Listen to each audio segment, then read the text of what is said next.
In the Economic War Room, we've been learning lessons from Eddie Rickenbacker, and lesson number 4 is perseverance through faith.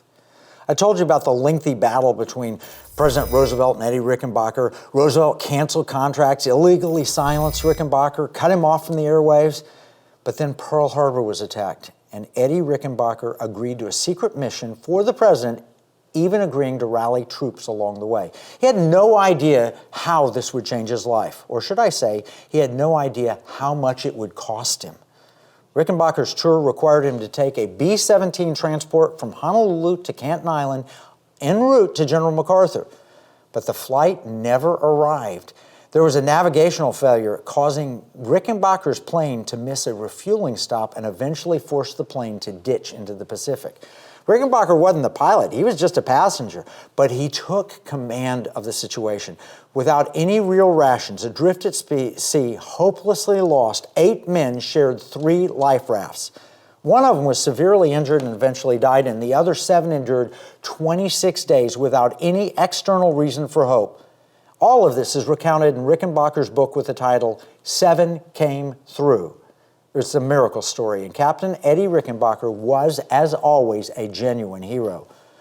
The men prayed for miracles and survived on captured rainwater. Then one day a seagull landed on Eddie's head, and he grabbed it, defeathered it, and shared the meat in equal portions so all remaining would survive.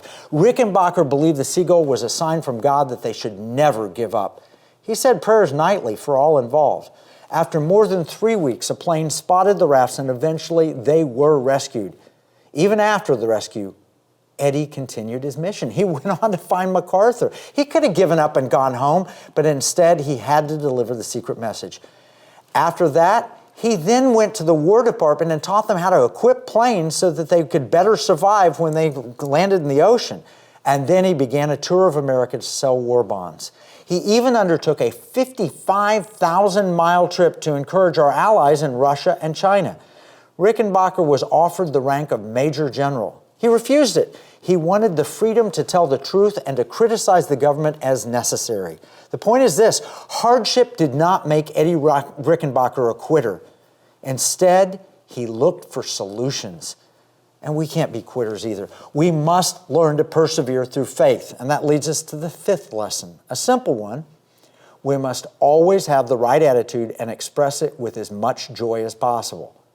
Obviously, there are times when frustration comes out, but this is not how we win in the long term. It's not through our frustration, it's through our perseverance. Frankly, I'm getting a little tired of every newscast being focused on what's wrong and how we're losing.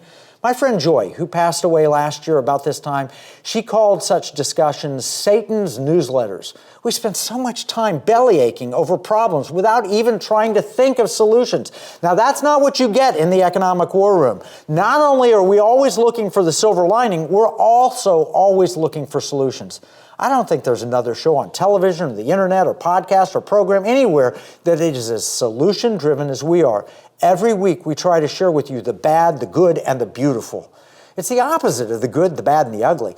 Yes, there are problems, but there is a reason for optimism, and there are practical things we can and should do to bring about solutions. Let me share, that was Captain Eddie Rickenbacker's life approach, and he held true to it even under the worst of circumstances. Let me give you some example from History.net describing Rickenbacker's ever-present optimism, even when it enraged his companions.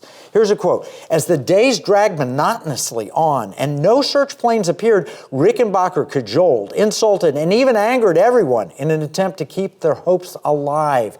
One man tried to commit suicide to make room for the others, but Rickenbacker accused him of being a coward and hauled him back in.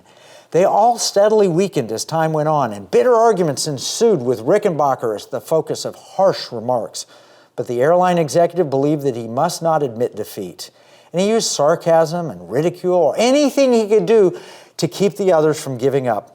He later learned that several of the other survivors had sworn an oath they would continue living just for the pleasure of burying Eddie Rickenbacker at sea. Passions flared, but when you read the accounts of the men afterward, they knew what Rickenbacker was doing and they thanked him for it.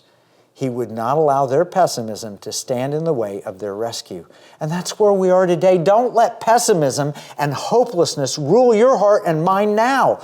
It's crucial for us to have the right attitude. We're not hopeless now any more than they were then.